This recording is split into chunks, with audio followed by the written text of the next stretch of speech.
Hey everybody, Mangu here, and this is my Inktober 2018. First prompt of the day, October 1st, is poisonous.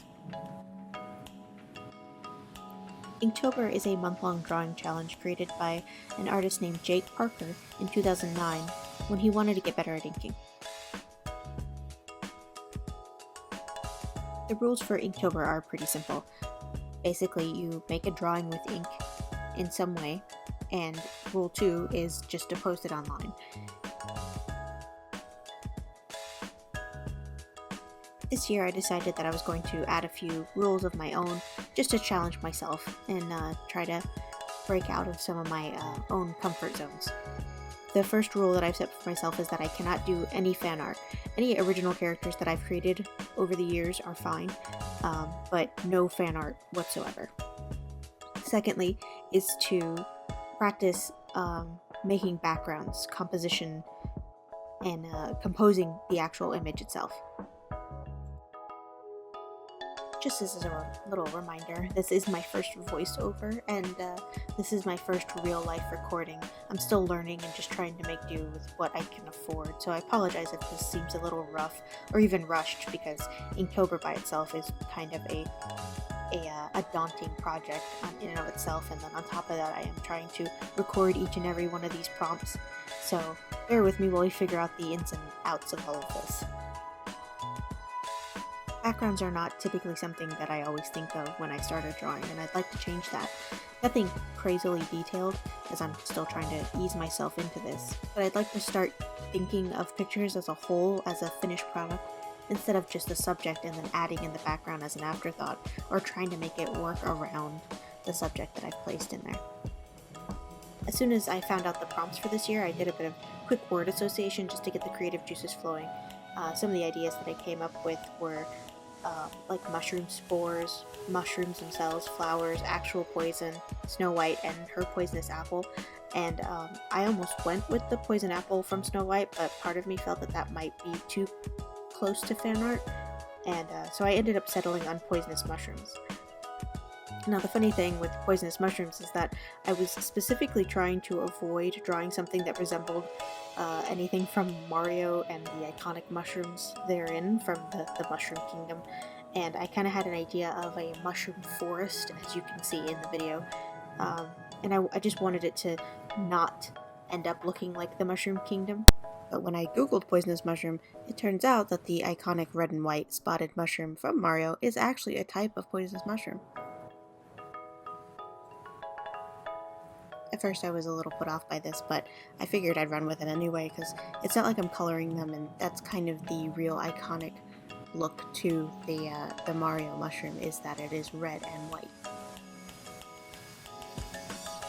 I did, however, add in a few other poisonous mushrooms just to add in some variance. Speaking of the forest, I'm a little disappointed in his pose. Initially I wanted him to just be kind of walking through the forest, covering his mouth, maybe trying to get through quickly, and but somehow his arm ended up leaning on the trunk of one of the mushrooms, and now he just kind of looks like he might have hit his limit of the mushroom forest and is about to fall over, which I guess isn't bad either, but it's not actually what I had intended initially. I guess it works out.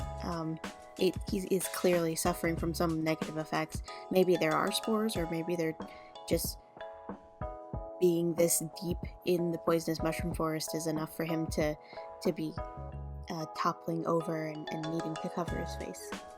Whenever I'm drawing, I kind of tend to make up little stories. I mean, you kind of sit here with this character for a good long while. You've got a couple hours to kind of let your mind run wild, and when it comes down to something like a poisonous mushroom forest, your brain can kind of run wild with ideas. You can probably see or have noticed that there's a cat on the screen a couple times there. That's actually Macchiato. It's just one of the cats that my daughter has decided to bring home. She won't be with us for very long, so enjoy her while you can.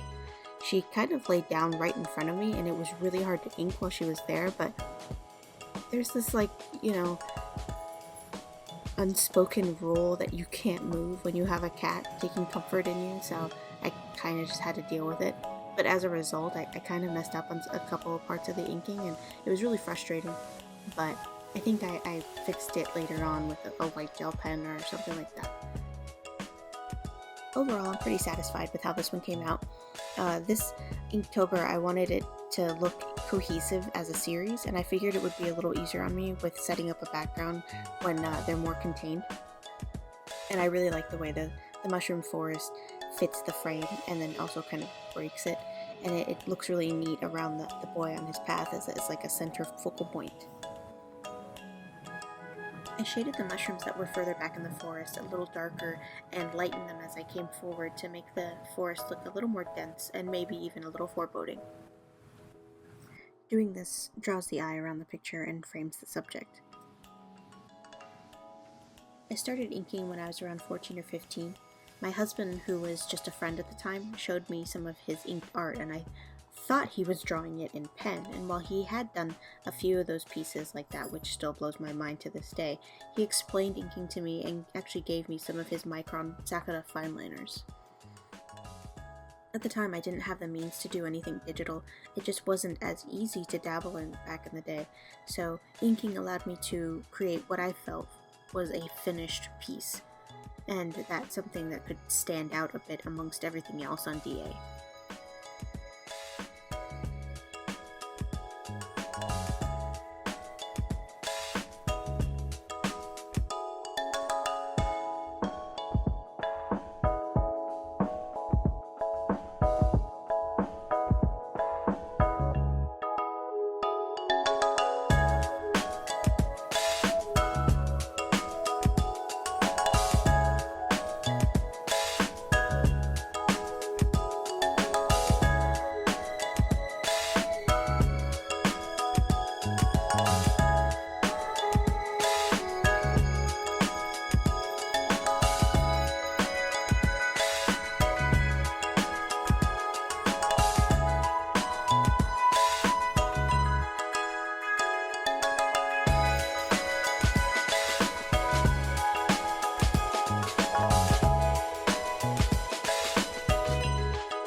After Inktober is over, I'll upload on a more weekly schedule. I do mostly digital art, but now that I have this set up, I may do more sketching and real media videos, just depending on how these go. Overall, I think I'm pretty happy with the results. Inking is always fun for me, so this is always an enjoyable experience. I hope you enjoyed watching. Please subscribe if you'd like to see more. I've got another 30 or so more videos coming just for the month of October, and I'll be uploading daily. Please put your questions, suggestions, videos you'd like to see, or things like that down below. If you didn't like the video, please comment below as well. I'd really like to know why. I'm very new at this, and I welcome any constructive criticism. Thanks, and I'll see you tomorrow.